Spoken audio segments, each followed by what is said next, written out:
Hello and welcome to another episode of the ProfileTree Podcast. I'm here with Laura and Marcus and myself, David. In this episode, we're going to talk a little bit about Sora 2. Sora just dropped and already it's made a big wave in the digital space. It's had 56,000 downloads from day one and it's already number 3 in the Apple App Store. But what is Sora?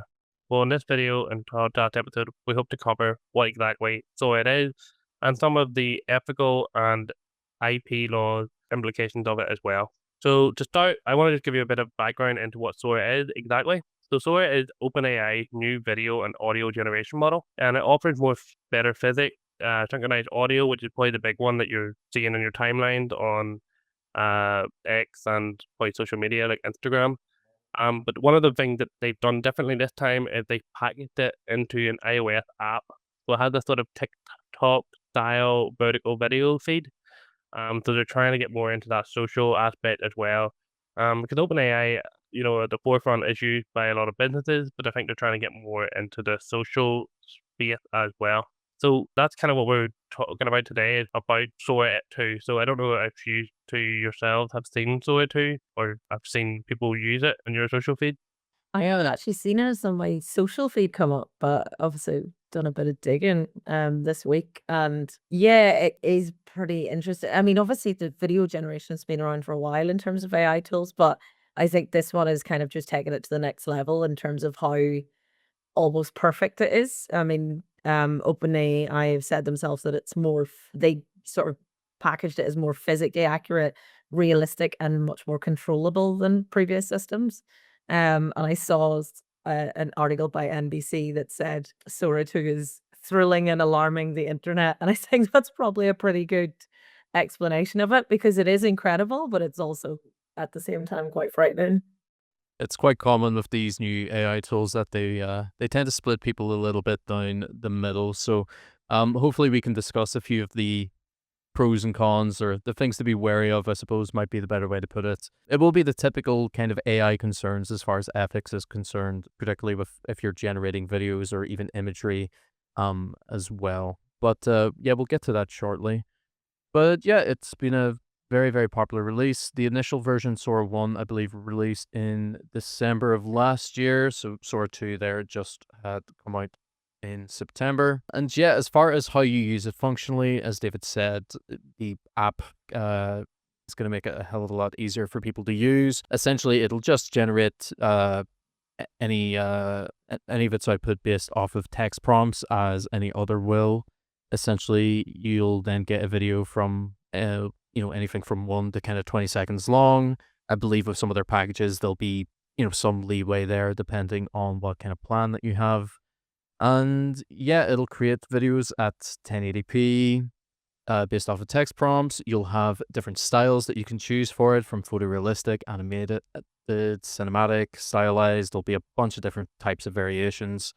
You'll be able to do different aspect ratios, so it won't just be limited to obviously the kind of TikTok and Instagram Reels style social posting. You will be able to do widescreen square ones as well.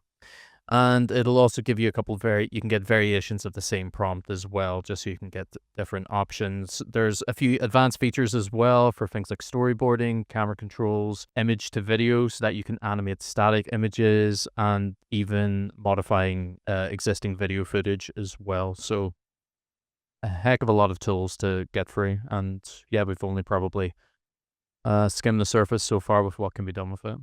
I think, I mean, in terms of, you mentioned obviously, Marcus, like with some AI tools, there are pros, there are cons. Obvious pros with this being, a big thing that a lot of our clients at least would talk about is we say a lot that the sort of difficulty or the apprehension of creating video content, because at the end of the day, still to this day, video content is on top, and it's the thing that's most consumed online. It's definitely the thing that helps build brand awareness and traffic and sales and leads and everything. So having that ability to quite literally at the touch of a keypad to be able to create like high quality, professional level, accurate video content is amazing. I'm not too sure in terms of what the kind of cost tiering is with Sora. But it sounds like something that, unless it's crazy money, would definitely be worth investing in, you think, from a smaller or medium-sized business kind of perspective.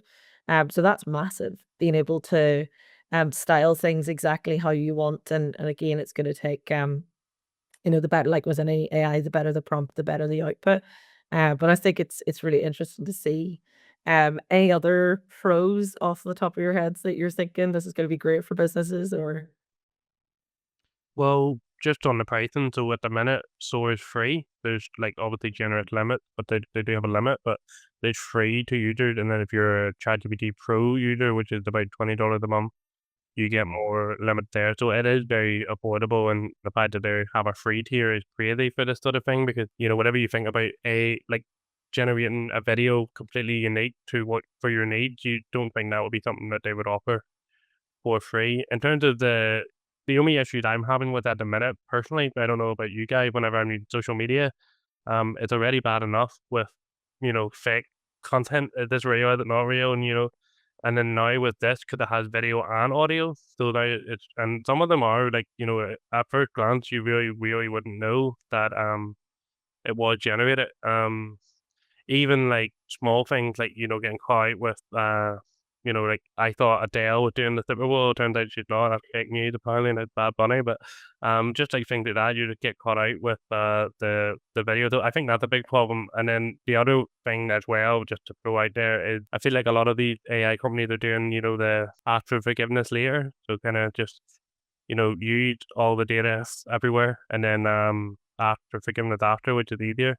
We've seen that with Sora 2 especially. There's a lot of IP that's being used in these videos from like other companies. So that's another thing. Especially now because it's free, a lot of people are just generating, obviously there's still funny videos on the social aspect on the app, but could that be damaging for a brand if maybe their character or their mascot or something to do with their branding is being used in a video that potentially harmful and then goes viral online?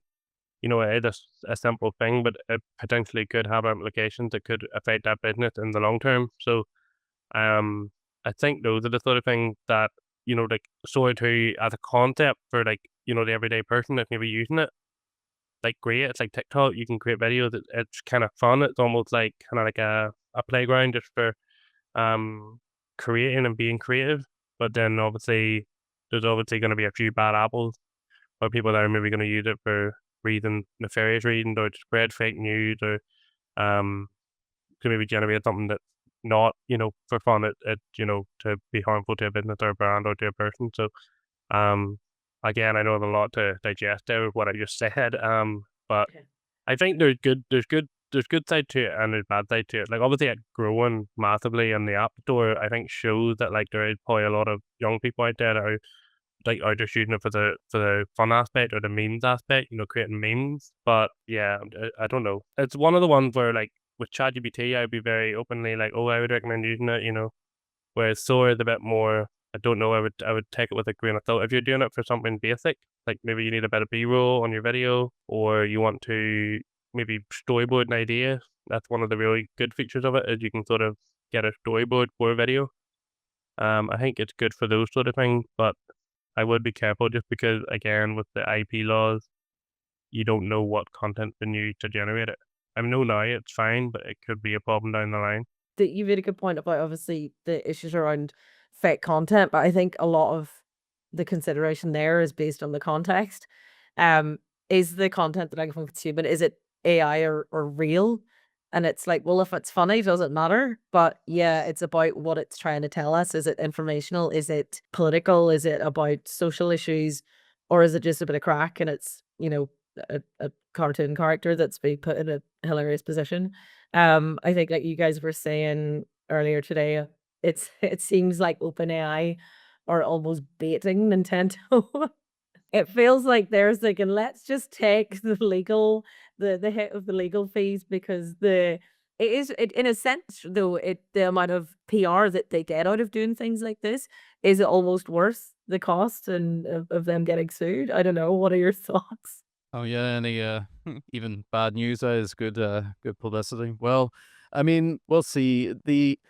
These kind of tools are coming up and popping up all of the time, so we're constantly seeing new ones come into the rotation. There's been a few staples, of course, that have settled themselves over the years between the likes of ChatGPT and Claude for simple AI prompts, among a few others. So again, we could be having the same conversation next year about a different um, AI prompt video platform, potentially. There's always new stuff coming up all the time. But yeah, the crossroads that we're kind of coming to at the minute is essentially the responsibility on the people using it, because the companies aren't taking that responsibility currently, because there isn't any laws kind of governing them that would force their hand to do so. So they're not compelled to. So at the moment, if you're a small business, entrepreneur, or even if you're a content creator, anything in between, what you'll want to do is take that responsibility on to yourself to make sure that you're using it as ethically as possible.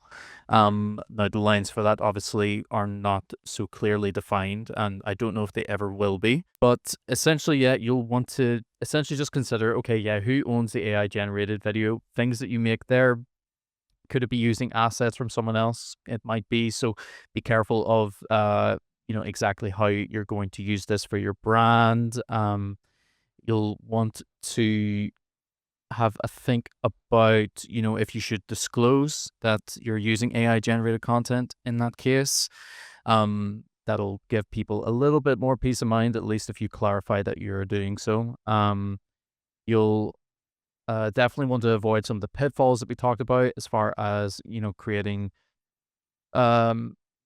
kind of fake videos, quote unquote, essentially, misrepresenting people, businesses, or any other kind of real life events. In particular, we're seeing other artists and creators who will actually do video photography themselves are, in quite an uproar about the ways that some of this can be used and how it can be used to actually essentially copy their work almost verbatim in some cases as well. So if you think that you're treading the line, or if you're trying to push it to the edge of the line, then you've probably already gone a little bit too far.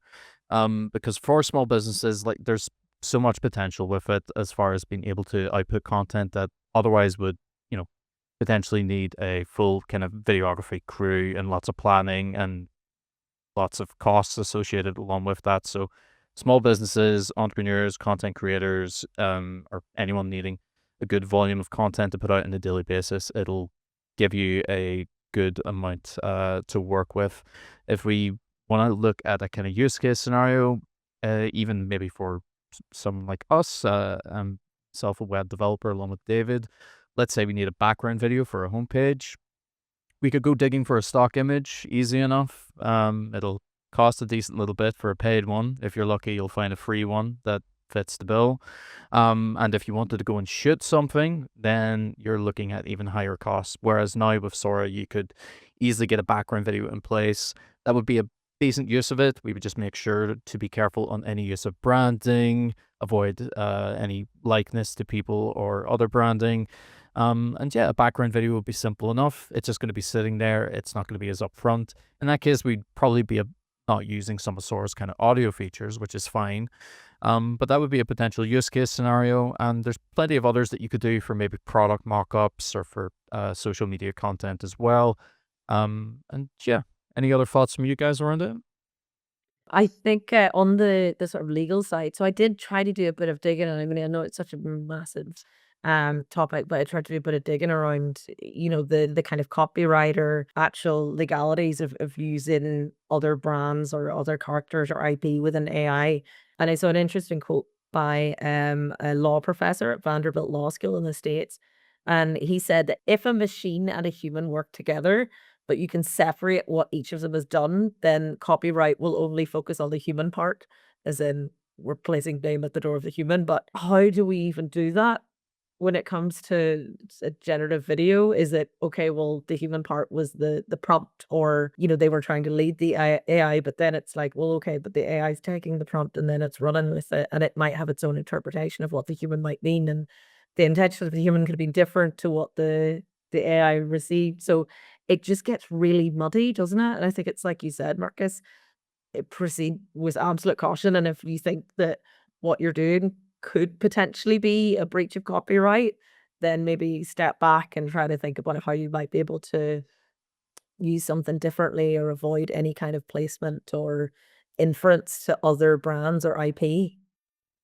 Yeah, because I have another just a case study based on what you just said, which was So in 2022, which is fairly early, in terms of the OpenAI side of things, they actually did a deal with Shutterstock to OpenAI to use it for training, and then they would also pay contributors a share of the compensation. So that's an example of like them kind of doing it by the books per se. But even with that, there was a lot of backlash from like creators saying, that the royalties they got were, they were very small in comparison to maybe the value that people got out of using that content. And then also like people maybe were also a bit annoyed that they had the choice to do that. Because obviously the thing about like any of these sort of websites where you upload content, if they're then striking deals with OpenAI, it can feel a bit like you've been shortchanged, because obviously you have willingly put up your content, which made that community thrive, and then they are now profiting off, all the content that's on that website as well. So it is one of those ones, even whenever you kind of do things by the book, it's still muddy. So they really need to, whatever way they can do this to make it more streamlined. Because at the minute, personally, if you're going to use it for any commercial work, you just need to be really careful. Like you need to be super careful. If you do it for, a project or, like something for fun or whatever, then that's fine. But it just kind of shows that even when you try and do things even by the book, it's still somehow still a wee bit muddy. I was gonna make the connection, what you said there about, obviously there needs to be some sort of fee associated potentially with using stock images. So if you think about it, if you think about how we consume, for example, music nowadays compared to 10, 15 years ago, where we use something like Spotify, it's a platform we stream music. And I think, unless you have minimum 1,000 streams per month, you don't make any money off it. And even at that, the only people who are making money off Spotify is like the major players that are getting billions of streams per month. So is it something that could potentially be artists or photographers, for example, might get some sort of small fee for the use of their images on AI platforms, but it might end up being a similar situation to Spotify, where ultimately they're suffering because it would have to be used, thousands and thousands of times for them to actually manage to make any money off it. So it made me think, like, is that where we're going? And Yeah, that's what the artist suffers. we have seen already from either celebrities or artists who have passed, whose estates have then given AI kind of rights over to for people to use and for companies. In a few wee cases, I do think I've seen a few for a few artists. So yeah, I suppose there's a bit of crossover with how that whole period of time went, and there were artists who refused to be on the platform, and most have conceded ever since. But in this case, it's a little bit different, because not only are you giving people their likeness, you're letting them kind of manipulate it. So it'll have to come with assurances for people to be happy enough to give that permission over to these companies, who at least thus far haven't demonstrated, like I said, the responsibility to ensure that doesn't happen. So long term, it could be something that we see. Curious as well to see what kind of direction that we go in. Yeah, it's interesting. I don't know if you guys remember that episode of Black Mirror, Joan is Awful. Have you seen it?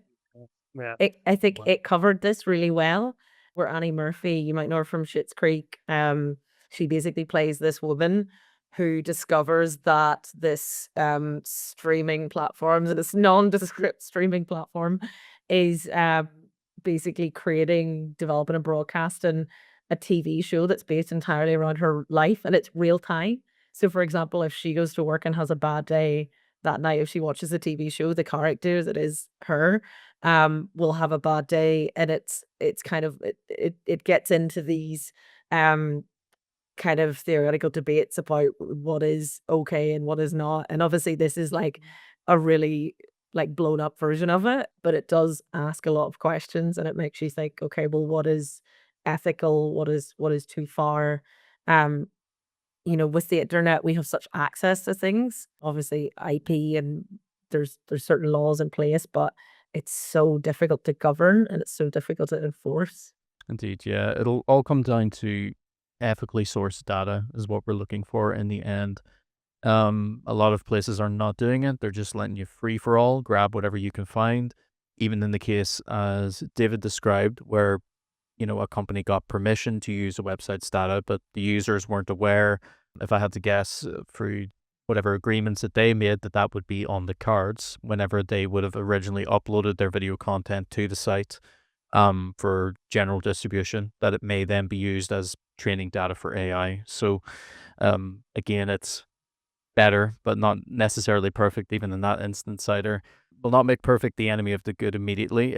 Stories like the one David described are better than no effort being made at all, at least to source out the data. We'll see once there's more kind of restrictions on a governmental level, then these companies will have to comply, and that'll definitely come over time, that they'll have to meet certain standards and requirements. And I mean, I think obviously we've really gotten into the weeds of the sort of legalities and ethical side of it.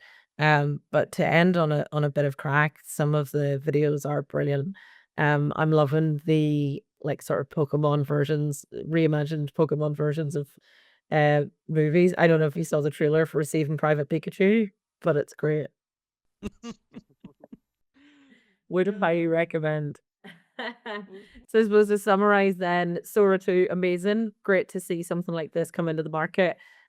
Great for small business owners in terms of being able to create, fun, create, and also have that creative element of the content as well. But definitely something that whether you're a small business or a major brand, definitely need to tread the line carefully in terms of the legalities of it. And with that, we've come to the end of this ProfileTree Podcast episode. I've been Marcus, and thank you as well to David and Laura for joining us today. We've had an interesting discussion about Sora 2, some of the pros, cons, and things to be wary of. It's an interesting wee case study in itself. And yeah, be sure to like and subscribe to see any other videos that we'll have coming up in the future. And yeah, we've covered a lot of different AI tools over time as well, so be sure to have a little browse and watch some of them too. But for now, have a good day, and thanks for watching.